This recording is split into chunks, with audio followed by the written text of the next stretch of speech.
Ada satu orang di antara kita mungkin tahajudnya 10 rakaat setiap malam, duhanya 12 rakaat setiap pagi, baca Qur'annya one day one juz, satu hari satu juz, malamnya one night one juz, satu malam satu juz. Satu keluarga di antara kita nih puasanya luar biasa Senin Kamis. Satu keluarga berpuasa Senin Kamis. Tak cukup puasa Senin Kamis, dia puasa Nabi Daud. Sehari puasa, sehari tidak, sehari puasa, sehari tidak. Tak cukup dia puasa Nabi Daud, dia puasa-puasa sunnah lainnya. Istrinya nutup aurat dengan sempurna, pakai nikob, pakai cadar, pakai purda, pakai manset, pakai kos kaki. Suaminya 5 waktu ke masjid tak tertinggal takbiratul ula. Anak-anaknya di pondok pesantren hafiz dan hafizah.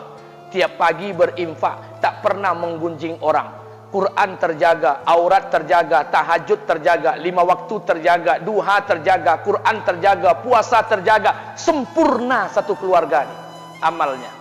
Tapi sudah 8 tahun dia tak tengok ayah ibunya. Sudah bertahun-tahun dia tak nyapa kedua orang tuanya.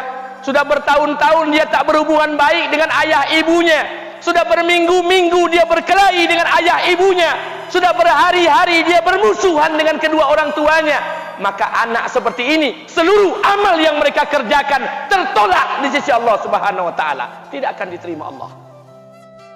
Sebaliknya, kalau ada di antara kita hari ini yang pandai melayani ayah ibunya, tidak ada uang ayah ibu dia kasih uang, tak ada rumah ayah ibu dia buatkan rumah, sakit ayah ibu dia bawa ke rumah sakit, dirawat ayah ibunya dia jaga, kotoran ayah ibunya dia bersihkan pakai tangannya sendiri. Ada di antara kita hari ini yang membersihkan kotoran ayah ibunya lebih dia nikmati daripada makanan yang ia sukai. Begitu luar biasanya dia melayani ayah ibunya. Tapi dia tinggalkan solat, dia injak-injak perintah Allah, dia tinggalkan perintah Allah dengan mutlak. Maka kebaikan satu orang anak ini kepada ayah ibunya seluruhnya tidak diterima Allah Subhanahu wa taala. Atau jangan-jangan inilah yang menjadi penyebab amal kita tak diterima Allah. Atau jangan-jangan inilah yang menjadi penyebab amal kita tertolak di sisi Allah. Kita solat juga, kita sujud juga, kita puasa juga, kita ngaji juga, kita dengarkan ceramah juga. Maka oleh karena itu, Pak, Bu, ayah kita tuh tinggal di kampung, ayah ibu tinggal di kampung sana. Terkadang ayah ibu kita tak sekolah, SD, SMP, SMA tak tamat. Dia sekolahkan kita SD, SMP, SMA, S1, S2, S3 dengan harapan hidup kita lebih baik daripada keadaan dia sekarang. Tapi apa yang membuat kita jarang untuk menjenguk mereka? Saya ingin sampaikan buat kita bersama. Ayah ibu kita tak tahu kita ni eselon 1, eselon 2, Pak. Ayah ibu kita tak tahu pangkat PNS kita 3A, 3B, 3C, 3D, 4A, 4B, 4C, 4D. Ayah ibu kita tak tahu kita ni public figure. Ayah ibu kita tak tahu dan tak mau tahu. Yang dia tahu kita ni anaknya. Ayah ibu kita tak tahu kita punya sawit berapa. Ayah ibu kita tak butuh mobil kita. Dia tak butuh rumah kita. Tapi yang dia butuhkan kita.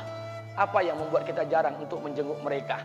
Tahun 2016 di Masjid Damai Langgeng, saya diundang ceramah di sana. Habis pulang ceramah, saya baca WA SMS. Ada seorang ustadz Pekanbaru kirimkan WA dengan saya. Saya baca 2 kali, air mata saya menetes. Kenapa? Karena WA itu berisi cerita satu orang ibu sedang menelpon anaknya. Ibunya nelpon anaknya. Assalamualaikum nak. Waalaikumsalam kata anaknya. Kata ibunya, nak, sudah 1 bulan kau tak tengok ibu. Apa yang membuat engkau berhalangan nak? Apakah kau sibuk dengan pekerjaanmu? Minggu yang kedua ibunya telpon lagi. Assalamualaikum nak. Kata anaknya, waalaikumsalam. Kata ibunya, nak, ibu dapat kabar apa engkau baru beli mobil baru. Apa betul nak? Kata anaknya, betul bu. Kata ibunya, alhamdulillah nak, ibu bangga. Kau pandai menyenangkan hati anak istrimu. Minggu yang ketiga ibunya telpon lagi. Assalamualaikum nak. Kata anaknya, waalaikumsalam. Kata ibunya, nak, ibu dapat kabar bahwa engkau baru beli rumah baru. Apa betul nak? Kata anaknya, betul bu. Kata ibunya, alhamdulillah nak, ibu senang kau bertanggung jawab dengan anak istrimu. Minggu yang keempat ibunya telpon lagi. Assalamualaikum nak. Waalaikumsalam. Kata ibunya, nak, tadi ibu pergi ke pasar, ibu jumpa temanmu di pasar. Kata temanmu di pasar, temanmu banyak bercerita tentang kamu. Kata temanmu tadi, kamu baru beli anak anjing seharga 40 juta dari negeri Belanda. Apa betul nak? Kata anaknya, betul. Kata ibunya, nak, dengarkan pesan ibu untuk terakhir kalinya. Apa pesan ibunya? Wahai anakku, engkau pelihara 1 ekor anjing.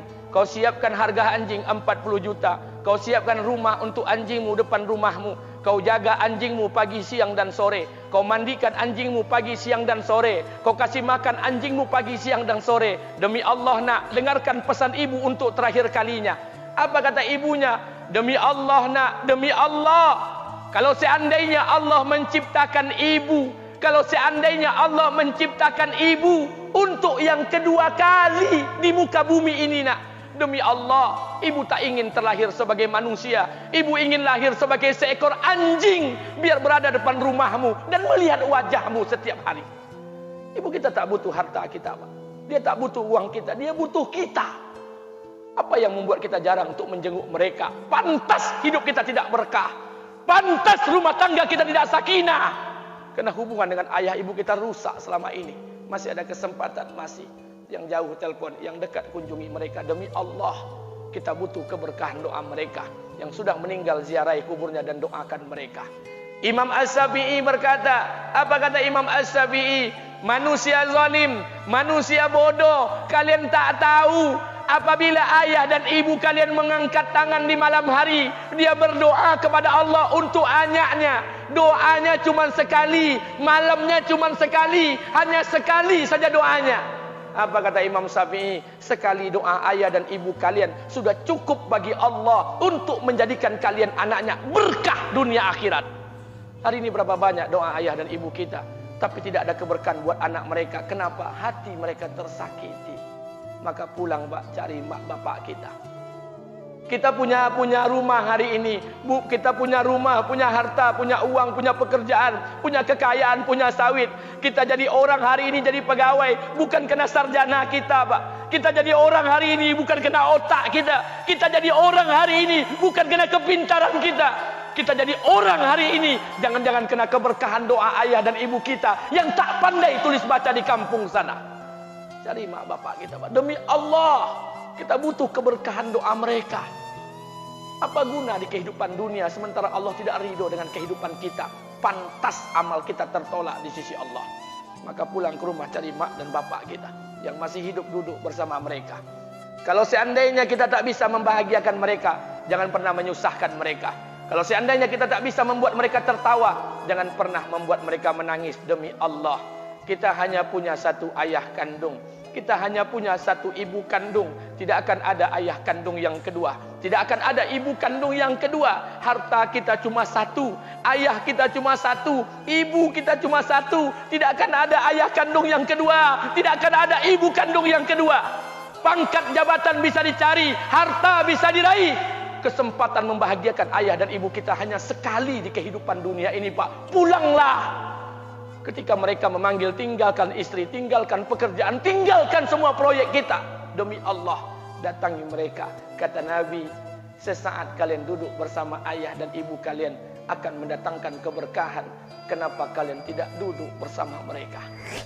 Jangan-jangan inilah yang menjadi penyebab amal-amal kita tertolak di sisi Allah.